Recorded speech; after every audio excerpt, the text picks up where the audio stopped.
जब जीव को मनुष्य शरीर में जन्म लेना होता है तो प्रकृति में वर्षा के साथ आता है, प्रकृति में वर्षा के साथ आया, और फसल में मूली, गाजर, गेहूं, अन्न, इनमें वो जीव प्रवेश करता है और उसे माता पिता दोनों पाते हैं। तो सप्तम धातु वीर के रूप में परिणित होता है जीव। वो वीर कण के रूप में माता के उदर में जब प्रवेश करता है तो एक रात्रि में मां का और पिता का, दोनों का वो जो वीर मिलता है, उस रज और वीर के मिलने से एक कलल सा बनता है। 5 रात्रि व्यतीत होने के बाद एक बुदबुदा सा बनता है। 10 रात्रि व्यतीत होने के बाद एक बेर की सी आकृति होती है। फिर उसके बाद उसमें धीरे धीरे मांसपेशियां बढ़ने लगती हैं। 1 महीने में उसके सिर निकल आता है, 2 महीने में हाथ पांव अंगों का विभाग होता है, तीसरे महीने में नख, रोम, अस्थि, चर्म, स्त्री पुरुष के चिन्ह प्रकट हो जाते हैं, 4 महीने में मांसादि 7 धातुएं प्रकट हो जाती है, 5वें महीने में चेतना जागृत हो जाती है। जैसे अपने चेतना, ऐसे 5वें महीने में गर्भस्थ शिशु की चेतना जागृत हो गई। जीव है पर चेतना 5 महीने बाद मां के गर्भ में जागृत। अब उसे भूख लगती है, प्यास लगती है, वहां की तापमयी जलन, पीड़ा, छोटे छोटे कीड़ों के द्वारा काटना। 6ठे मास में झिल्ली से लपटा हुआ मां की दाहिनी कोख में कीड़े की तरह तड़पता है। उस समय माता को कड़वे और खट्टे पानी की लालसा होती है, जिससे उसके अंगों में जाकर भयंकर जलन होती है। यह है भोग। वो कृमि कीड़े की तरह तड़पता है। मलमूत्र के गड्ढे में बीच में झिल्ली में बंधा हुआ वो जीवात्मा सुकुमार तो होता है, वहां के कीड़े उसे नोचते छोटे छोटे, वो तड़पता है। माता प्रसन्न होती कि जब बच्चा हिलता है, बोले है उसकी दुर्गति हो रही, वहां भयंकर कष्ट पा रहा है। ऐसा क्लेश होता है कि क्षण क्षण में बेहोश होता रहता है। माता के खाए हुए कड़वे, तीखे, गरम, नमकीन, रूखे, खट्टे, यही पदार्थ पाने की इच्छा होती है माता, क्योंकि उसको भोग भोगना है। उसके कोमल शरीर में भयानक पीड़ा होती है जब माता ऐसे पदार्थ खाती है। गर्भाशय की झिल्ली में लिपटा हुआ, आंतों और मलमूत्र से घिरा हुआ सिर, पेट की और पीठ और गर्दन, एक कुंडलाकार ऐसे कंकण जैसा, ऐसी आकृति गर्भस्थ शिशु की होती है। पिंजड़े में बंद पक्षी के समान पराधीन, ना तो वो हिलडुल सकता है ना बोल सकता है, बड़ा असमर्थ दुख को भोग रहा है। चेतना पूरी है। इसी समय भगवान द्रवित होकर उसे ज्ञान देते हैं, गर्भस्थ शिशु को, सबको।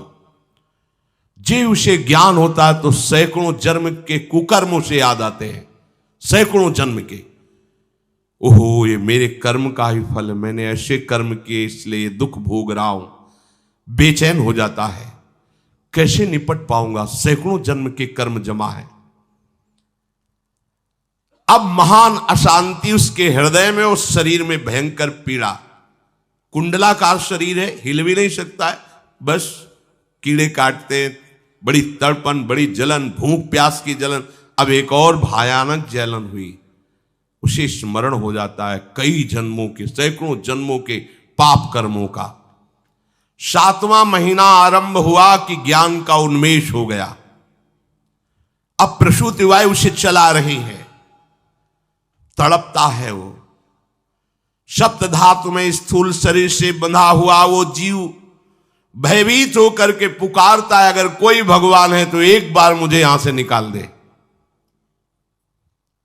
वो विनय करता है भगवान से, कोई अगर भगवान है जिसने मुझे इस बंधन में डाला है, एक बार निकाल दे, यहां से जाके केवल भजन करूंगा। जीव कहता, जंतुरुवाच तस्योपशन्नमवितुम जगदिच्छयात् नाना तनोर्भुवि चलच्चरणारविंदम सोहम ब्रजामि शरणम रकुतो भयम में येने दृशी गतिरदर्श सतोनुरूपा। हे प्रभु, मैं बड़ा अधम हूं। ये ज्ञान भगवान की तरफ से गर्भस्थ शिशु को होता है। देखो, स्वयं वो इतना कष्ट पा रहा है, फिर जब आप गर्भ हत्या करते हैं तो आपका पाप कितना बड़ा होगा, सोचो। सब माताओं से विनय है, संयम से रहो, सावधान रहो। ये हत्या ऐसी नहीं कि तुम्हारे दान पुण्य से क्षमा हो जाएगी। ये जो भ्रूण हत्या है, गर्भ हत्या है, बहुत बड़ा पाप है। आप लोग अज्ञान के कारण इसको ध्यान नहीं देते, इसे खिलवाड़ समझते हो। कितना ज्ञान है। बेटी ही मां है, बेटी ही बहन है, बेटी ही पत्नी बनती है, बेटी ही किसी के जीवन को धारण करने वाली बनती है। और आपने गर्भ में देख लिया बेटी है, तुम स्वयं मां होकर उसका साथ दे रहे हो, उसका नष्ट करने के लिए। हमारी तो बात ही समझ में नहीं आती, क्या बुद्धि भ्रष्ट हो गई। अगर पुरुष का इतना महत्व है तो बेटियां ना हो तो तुम्हारी कौन सी गति होगी, सोचो जरा। जीना मुश्किल हो जाएगा तुम्हारा। तुम पुरुष किस काम के रह जाओगे। तुम्हारा अर्धांग काट दिया जाए तो तुम कैसे होगे। ये स्त्री स्वरूप अर्धांग है। जिस घर में एक मां बहन नहीं है, स्त्री स्वरूप नहीं, श्मशान जैसा वो होता है। ध्यान दीजिए, ये बहुत बड़ी गलती है जो अपनी बेटियों की हत्या करते हैं। और ये वो पाप है जो अक्षम्य अपराध है। स्त्री हत्या करना शास्त्रों में बहुत बड़ा पाप कहा गया है। फिर वो तो बच्चा है, बिल्कुल नहीं। जिनसे हो गया है, श्रीमद् भागवत का सप्ताह मूल संस्कृत से सुनो और भगवान से प्रायश्चित प्रार्थना करो कि हे नाथ, भूल से गलती हो गई, दूसरा कोई उपाय नहीं। ध्यान से समझ लीजिए, तुम्हारे भ्रूण हत्या गर्भ हत्या के पाप को नष्ट करने में एकमात्र श्रीमद् भागवत समर्थ है, दूसरा कोई नहीं। कोई दान पुण्य तीर्थ स्नान तुम्हें क्षमा नहीं कर पाएगा। यह ऐसा महापाप है। अगर हृदय में जलन करके और मूल संस्कृत के द्वारा पूरी 7 दिन में भागवत श्रवण की जाए नियम से, तो भागवत समर्थ है, इस हत्या के पाप से भी आपको मुक्त कर देगी। जिनके ऐसे हत्या हो गई हो करवा लो, नहीं तो बुद्धि आगे भ्रष्ट करके तुम्हें हरि गुरु से विमुख कर देगा। ये पाप ऐसा नहीं कि तुम्हें 2-4 माला घुमाने से क्षमा हो जाएगा। ये महत अपराध है। सबकी समझ में नहीं आता, समझ जाओ, नहीं तो आप जहां भी हो वहीं से भ्रष्ट कर देगा। ये अपराध नष्ट नहीं होगा, श्रीमद् भागवत की कृपा से नष्ट हो जाएगा। यह हमें बहुत विश्वास है। श्रीमद् भागवत सप्ताहिकी ये है ही महामहिम। प्रेत योनि को प्राप्त धुंधकारी को सीधे भगवत पार्षद स्वरूप देकर परम पद में आरूढ़ कर दिया। केवल 7 दिन की मूल संस्कृत एक भी श्लोक नहीं छूटना चाहिए। अगर सप्ताहिकी का पारायण हो तो इस भ्रूण हत्या गर्भ हत्या से भी निवृत्ति मिल जाए। अब वो जीव भगवान को पुकारता है, मैं बड़ा नीच अधम हूं। आहा, भगवान आपने जो मुझे गति दिखाई है तो मेरे कर्म के अनुसार ही है, आपका इसमें कोई दोष नहीं। हम लोग जब कष्ट भोगते तो भगवान से कहते हैं हमने तुम्हारा क्या बिगाड़ा। भगवान ने नहीं बिगाड़ा, तू खुद देख क्या बिगाड़ लिया अपना। करो पाप आचरण। अब देखो, हमने तो जीवन में कोई पाप नहीं किया और कितने गर्भ हत्या की है, कितनी खिलवाड़ समझे हो। ये बिल्कुल भयावह चीज है, आप लोगों को नहीं। हम बार बार इसीलिए कह रहे कि भयावह वस्तु है, तुम्हें बहुत ऊंचाई से घसीट के भ्रष्ट कर देगी। बहुत होश में हो, भूल के कभी ऐसा न करना जहां तक हमारी आवाज पहुंचे, जहां तक सुनाई दे। गर्भ हत्या मत करना, संयम से रहो। इस तरह का व्यवहार मत करो कि तुम्हारा मनुष्य जन्म ही व्यर्थ चला जाए। इसमें तीनों को बराबर दंड मिलेगा, गर्भ हत्या कराने वाला, गर्भ हत्या की प्रेरणा देने वाला और गर्भ हत्या में सहयोग देने वाला। जो औषधि डॉक्टर या जो भी, तीनों को दुर्गति होगी। माता पिता प्रेरक और कर्ता। ऐसा नहीं कि आप डॉक्टर हो तो आपको गर्भ हत्या करने का अधिकार नहीं। आप डॉक्टर हो दूसरे के शरीर को स्वस्थ करके निरोग करने के लिए, हत्या करने के लिए नहीं। कोई भी हमारा संविधान ऐसा आदेश नहीं करता कि आप गर्भ हत्या कर दो, ना भागवतिक और ना भारतीय संविधान। ऐसा संविधान आदेश नहीं करता। अब वो जीव कह रहा है कि प्रभु मेरे योग्य ही है आपने जो मुझे दंड दिया है। मैंने सुना है कि आपकी शरण में जो आता है आप उसकी रक्षा कर लेते हैं। आपकी जो शरण में हो जाता है वो इस भूमि पर, भारत भूमि पर, विश्व पर निर्भय विचरण करता है, कोई उसे भय नहीं प्रदान कर सकता। प्रभु मैं इस माता के उदर में माया का रहस्य न जानने के कारण ऐसे कर्म किए कि मैं आ गया हूं, बहुत दुख पा रहा हूं। हे निर्विकार अखंड बोध स्वरूप परमात्मा, मैं बार बार नमस्कार करता हूं। प्रभु मेरे ऊपर कृपा कर दो, एक बार इस गर्भ से निकाल दो। मैं यहां से बाहर जाकर आपका निरंतर भजन करूंगा। ये वादा करके आए हम प्रभु से सब। प्रभु ने करुणा करके हमें चांस दिया है मनुष्य शरीर। प्रभु मैं बहुत जन्मों से इस समय स्मृति आ रही देख रहा हूं, कर्मों में भटकता रहा आपसे विमुख होकर के। ये जो मुझे अभी ज्ञान हो रहा है केवल आपकी कृपा से तत्कालिक है। तत्कालिक, एक तत्कालिक वैराग्य होता है, जैसे कथा सुनियो मन में आया कि अब तो भजन ही करना है। ये तत्कालिक है, स्थायी नहीं है। इसे स्थायी बनाओ। प्रभु आप अंतर्यामी हो, आप सब कुछ जान रहे हो। तीनों तापों की शांति के लिए भक्तजन आपका भजन करते हैं। मैं देहधारी होकर जीव माता के उदर में मलमूत्र से रुधिर की झिल्ली में फंसा हुआ माता की जठराग्नि के ताप से जल रहा हूं। प्रभु एक एक क्षण में यहां विकल होकर केवल इंतजार कर रहा हूं कि किस समय मुझे यहां से निकाला जाएगा। दीन बंधु यहां से कब मैं निकलूंगा। स्वामिन आप बड़े दयालु हो। आप जैसे उदार प्रभु ने मुझ गर्भस्थ शिशु को ये ज्ञान दिया। हे दीन बंधु आप अपनी कृपा से प्रसन्न हो जाइए। प्रभु एक बार निकाल दीजिए। मैं ऐसा भजन करूंगा कि दोबारा संसार के दुख में नहीं आऊंगा। कपिल भगवान कहते हैं, हे माता, वो गर्भस्थ बालक शिशु भगवान से प्रार्थना करता है। भगवान का आदेश होता है, तत्काल प्रसव वायु धक्का मारती है।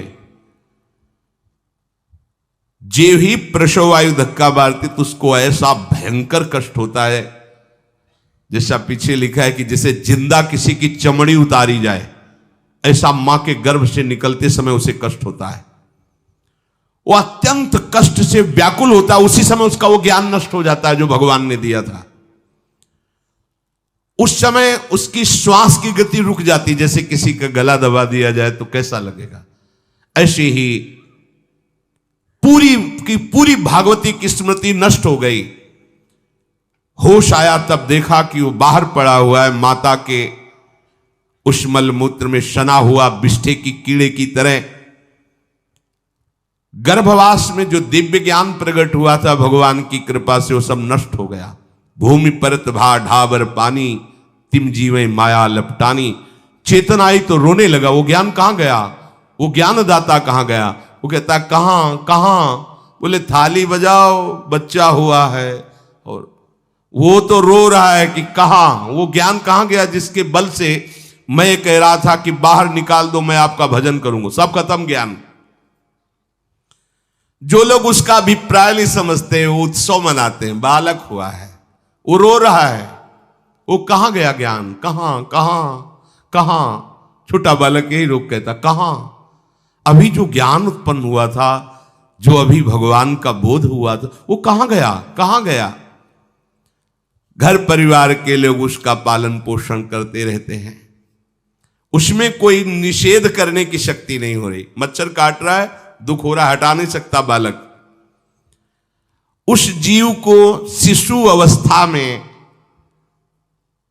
जब कपड़ों पे लिपेट कर ऐसे लिटाया जाता है तो इतना कोमल त्वचा होती कि कपड़े भी उसको, जैसे खुजलाहट है, पीड़ा है या जलन है, बिल्कुल कोमल त्वचा होती, कुछ नहीं कर सकता वो, बस रो सकता है।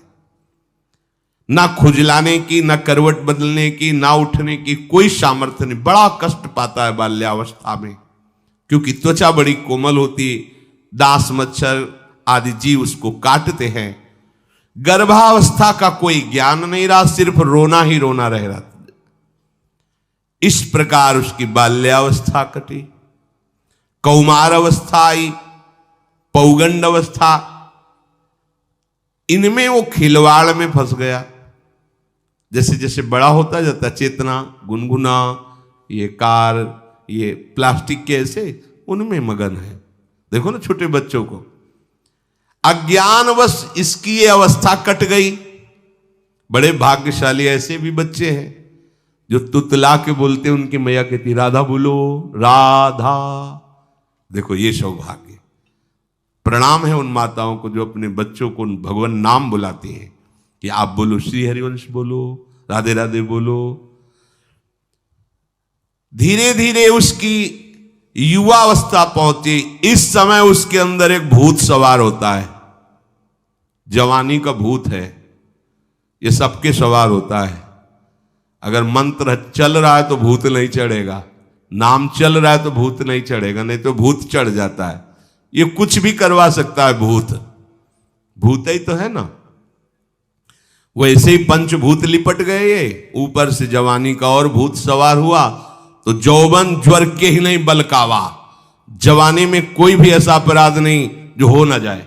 बड़ा भयानक इसमें स्वरूप होता है। इसमें केवल भोग, केवल भोग, एक ही दृष्टि रहती है, भोग भोगना। अज्ञानवश जब भोगों की प्राप्ति में बाधा पड़ती तो भयंकर वो क्रोध करता है, शोकाकुल होकर हिंसा कर बैठता है। जैसी घटनाएं सुनने को मिलती हैं, राक्षसी घटनाएं, ये भूत है जवानी का। जहां कामना में बाधा पहुंची, क्रोध, क्रोध में वो समझ नहीं पाता कि मेरे जैसा ही प्रिय शरीर उसका है जो मैं वर्ताव कर रहा हूं। सदेहेन मानेन वर्धमानेन मन्युना करोति विग्रहम कामी कामेष्वंताय चात्मनः।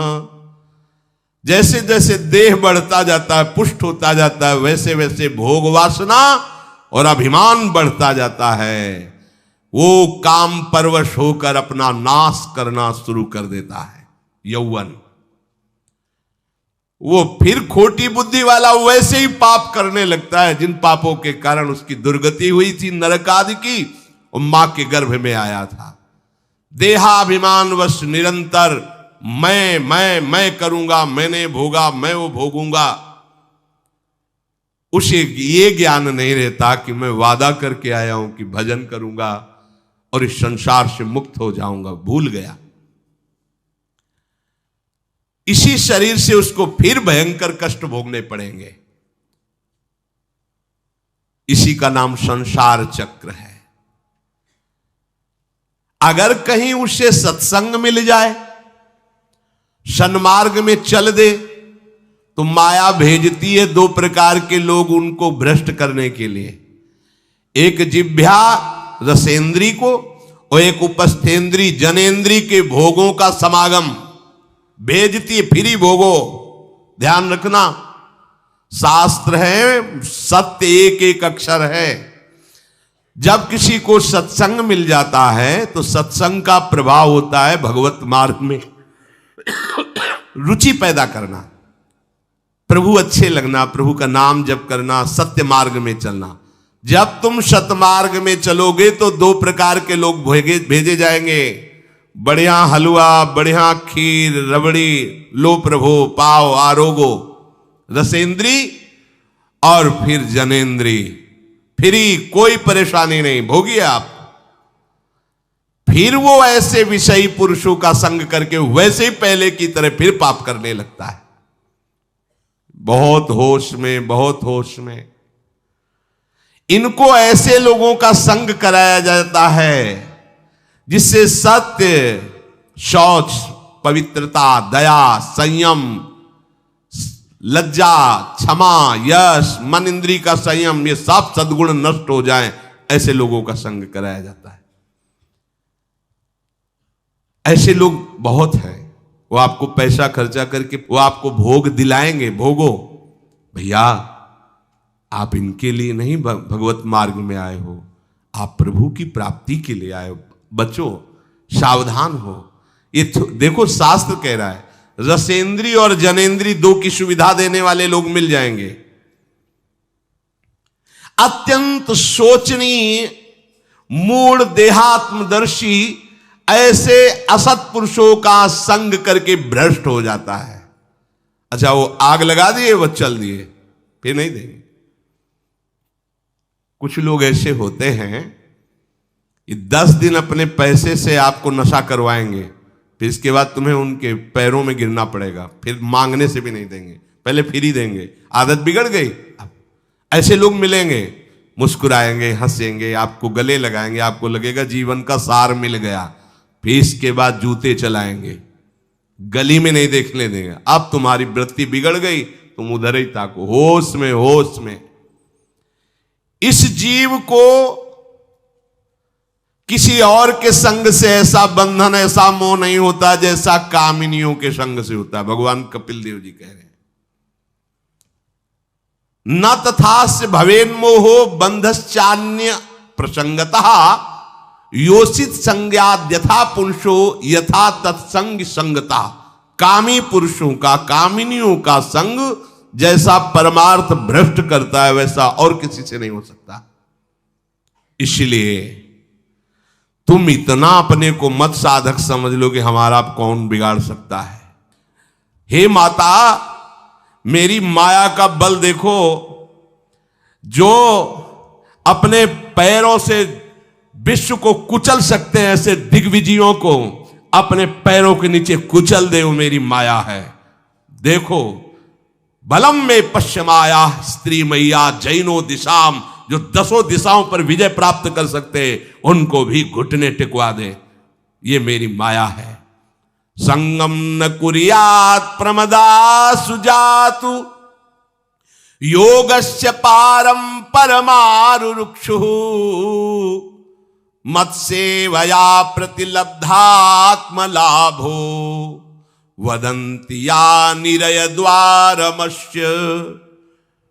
श्री भगवान कह रहे हैं, अहो मेरी इस माया का बल देखो। इसलिए जो मेरे को प्राप्त करना चाहता है, योगारूढ़ होना चाहता है, भजन में आगे उन्नति चाहता है, उसे चाहिए जो तुम्हें भ्रष्ट करने के लिए इशारे करे, चाहे स्त्री हो चाहे पुरुष। तजिए ताहि कोटि बैरिशम यद्यप परम सनैव, मित्र नहीं, वो माया के द्वारा भेजा हुआ दूत है। चाहे कोई भी हो, होश में तुम समझते हो कि बाजी जीत गए, भाग्य खुल गए, तरस रहे थे भोगों के लिए, मिल गए भोग। अरे नारकी गतियों से बचने के लिए तुम्हें अवसर मिला था, फिर नरक जा रहे हो। तुम समझते हो कि इसको भोग ले तो सुखी हो जाए, उसको जो भोग रहा है वो समझता है उसको भोग ले तो सुखी हो, उसको वो पूरी सृष्टि इसी भ्रम में फंसी हुई है। होश में हो जाओ। जो परम पद चाहता है, भजन करना चाहता है, ठीक से मार्ग में चलना चाहता है, उसे शब्द भगवान के याद कर लेने चाहिए। चाहे वो स्त्री हो चाहे पुरुष, जो तुम्हें गंदी बातें सिखाए, गंदी बातें दिखाए, गंदी बातें करने के लिए प्रोत्साहन दे, जाके संग कुमति मति उपजय करत भजन में भंग तजोरे मन हरि विमुखन को संग। गृहस्थ हो तो धर्म के अनुसार अपनी पत्नी मात्र में सीमित रहो।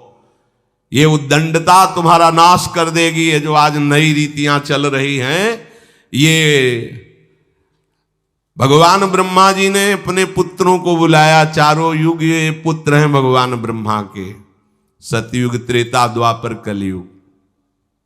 सतयुग से कहा, भाई हमने रचा है नरक, तुम्हारा स्वभाव सत्य में स्थित होना है, इसलिए हमारी आज्ञा का पालन करो कि नरक खाली भी नहीं रहना चाहिए। तो उनका पिताश्री, जब हमारा स्वभाव आपने ही रचा है तो मेरे राज्य में कोई नरक जाए, भूल चूक से किसी को नरक नहीं जाने देंगे। त्रेता से कहा तो उन्होंने कहा कोशिश करेंगे अपने बड़े भाई का अनुगमन करने की। द्वापर से कहा तो उन्होंने कहा कोशिश करेंगे आपकी आज्ञा का पालन करने की। समझना। लेकिन जब कलयुग आया तो मुस्कुरा के बोला, पिताश्री जैसे बड़े भैया ने कहा मेरे राज्य में कोई नरक मेरी जानकारी में नहीं जा पाएगा, ऐसे ही मेरे राज्य में कोई स्वर्ग या परम पद मेरी जानकारी में नहीं जा पाएगा। मैं सीधे हाउसफुल करूंगा नरक। देख लो ना, शराब पीना, व्यभिचार करना, जुआ खेलना, चोरी करना, हिंसा करना, इसके प्रधान स्थान हैं। ब्रह्मा जी से कहा आप चिंता मत करो, जैसे बड़े भैया कहते हैं कि हमारे राज्य में कोई नरक नहीं जाएगा, ऐसे हम आपको वचन देते हैं। अगर हमारी दृष्टि पड़ी तो न स्वर्ग जाने देंगे न परम पद में जाने देंगे। तभी महाप्रभु कहते पाए जान जगत में सब जन कपटी कुटिल कलयुगी टंचू। कलयुग ने सबको देख रखा है, सबको अधीन कर रखा है। अगर बच सकते हो तो एक हरिनाम है, राधा नाम है, जो कलयुग का प्रभाव नहीं पड़ने देगा। इसलिए होश में, चाहे वो पुरुष हो या स्त्री हो, रिश्तेदार हो, नातेदार हो, कोई हो, जिसके संग से भोग वासना बढ़े, भगवत विमुक्ता हो, दूरी बना लो, तत्काल दूरी बना लो। वो मित्र नहीं, वो भारी दुश्मन है, जो तुम्हें फिर वही दुर्गति में ले जाएगा जो गर्भ में वादा किया वो नहीं कर पाओगे। भगवान कह रहे मैं इसलिए मना कर रहा हूं कि ये खुला हुआ नरक का द्वार है।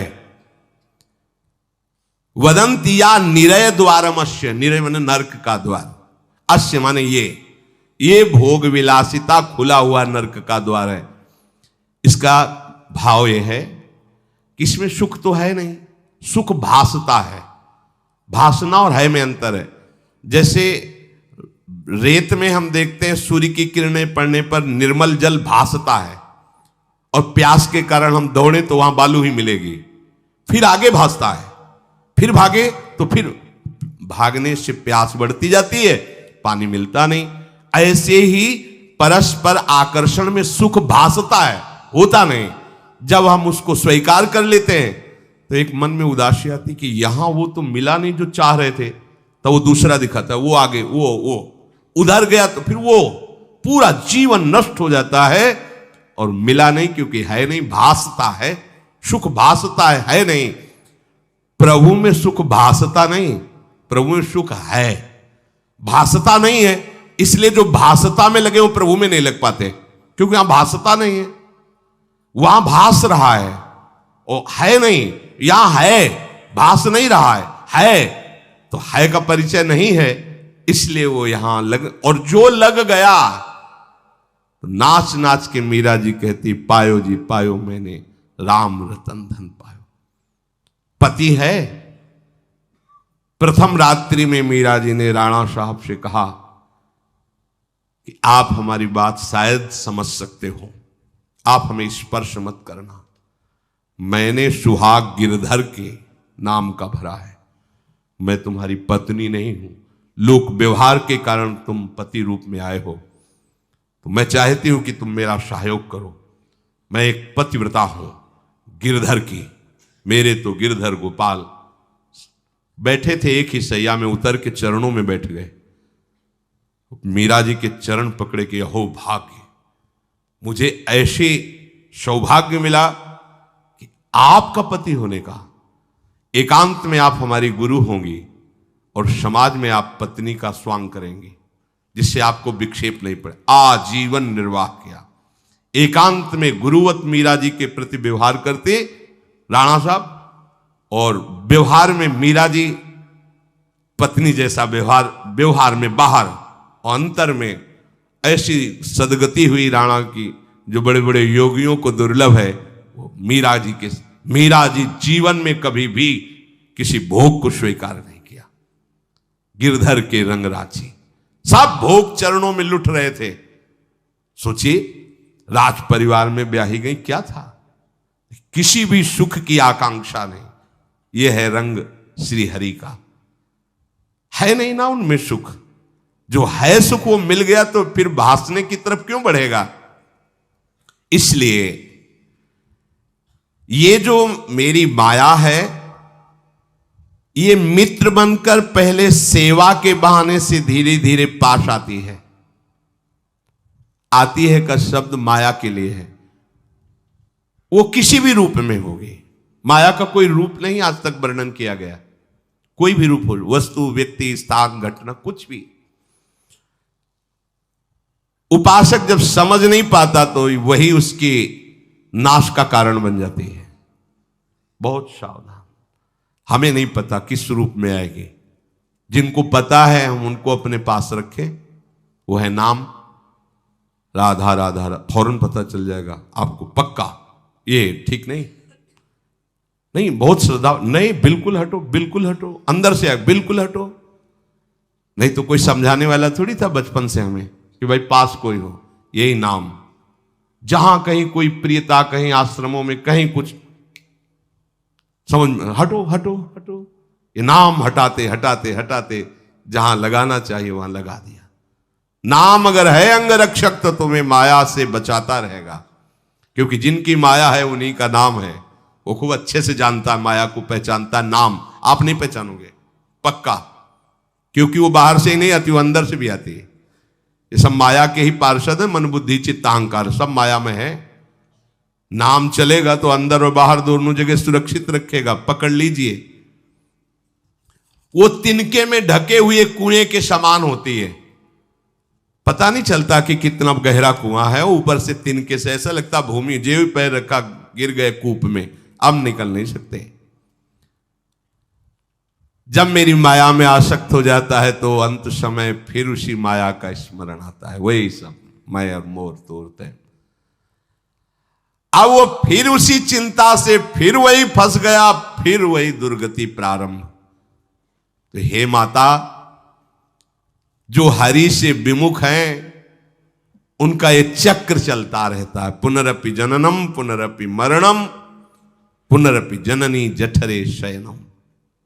इसलिए मुमुक्ष उपासक को चाहिए कि ना कोई भय स्वीकार करो, डरो मत माया से। देखो भगवान के वचन, ना किसी के सामने दीन हो। भक्ति की दैन्यता अलग है, विषयों की दीनता नहीं। भय, जिसके भय से मृत्यु भी भयभीत होकर काम कर रही, जिसके भय से सूर्य चंद्र प्रकाशित हो रहे, जिसके भय से पृथ्वी जल में नहीं डूब रही, वो हमारा स्वामी है। फिर हमें भय किससे? मोह, चराचर जगत मेरे प्रभु का अंश, बस इस बात से प्रीति है, कोई शारीरिक संबंध से नहीं, माता पिता भाई बंधु नहीं। हमारा संबंध नाते नेह राम के मनियत सुरत सुदेव, जहां लो जितने भी संबंध है केवल आराध्य देव के संबंध से। बस निसंग भाव से वो फिर भगवत प्राप्त हो जाता है। ये सावधानी रखनी, निसंग भाव, कोई मित्र नहीं, कोई शत्रु नहीं। इस माया में संसार से मुक्त होने का यही उपाय है। भय नहीं, दीनता नहीं, मोह नहीं, किसी का संग नहीं, अपने श्यामा श्याम श्यामा श्याम श्यामा श्याम, उनके नाम के, उनके आश्रित। वो आगे से आगे ऐसा दुलार करते हैं, आपको सोचना ही नहीं पड़ेगा। जैसे माँ को पता है बाल भोग कब कराना है बच्चे को, कौन सी पोशाक धारण करानी है, कहाँ उसको खेलने ले जाना है, ऐसे ही हमारे प्रियालाल को पता है ये दास है, इसको कब क्या। सच्ची मानिए, आगे से आगे व्यवस्था उनकी। आश्चर्य में हो जाओगे आप जब अपना अहंकार उनको समर्पित कर दोगे। हम अहंकारी जीव अपने अहंकार के कारण धक्का खाते घूम रहे, नहीं, अखिल कोटि ब्रह्मांडों का सृजन करने वाला प्रभु है। 4 लाख योजन का एक पहाड़ केवल है, सोने का प्योर सोने का, मिलावट नहीं।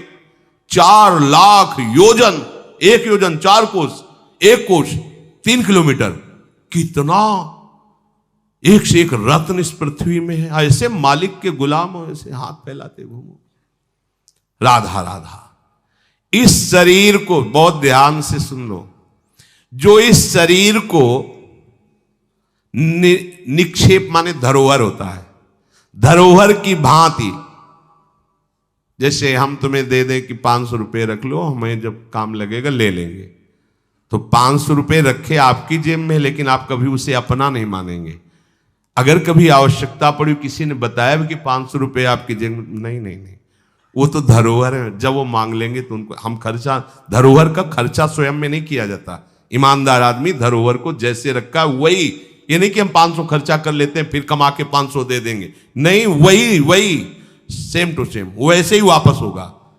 तो ये शरीर प्रभु की धरोहर है। सुधा निधि में भी एक श्लोक में आया है, ये प्रियाजू की धरोहर है। कबीरदास जी ने भी कहा है, चदरिया जैसी की तैसी धरि दीनी, जैसी दी थी प्रभु हमने मलिन नहीं की, वैसे की वैसे वापस कर दी, तो क्या होगा उसका परिणाम? मोक्ष, भगवत प्राप्ति। इसे मलिन करने का अधिकार तुम्हें नहीं। ये चदरिया जो मिली है मनुष्य शरीर, ये भगवत प्राप्ति, इसे गंदा मत करो। शरीर को धरोहर की भांति रखकर, ये गुरु की संपत्ति है, ये इष्ट देव की संपत्ति। तन वांग मनोभिरमलई सोहम तविवासिता, ये शरीर, ये मन, ये वाणी हमारे गुरुदेव को समर्पित, उनकी आज्ञा के अनुसार चलना है। तो क्या होगा? अनासक्ति बढ़ेगी, किसी से कोई राग नहीं, अनासक्त होकर भगवत प्राप्त हो जाएगा। एक ही उपाय समस्त दुखों से बचने का, मामुपेत्य, जो मेरे आश्रित हो गया, मेरा भजन करता है, पुनर्जन्म नहीं होता उसका।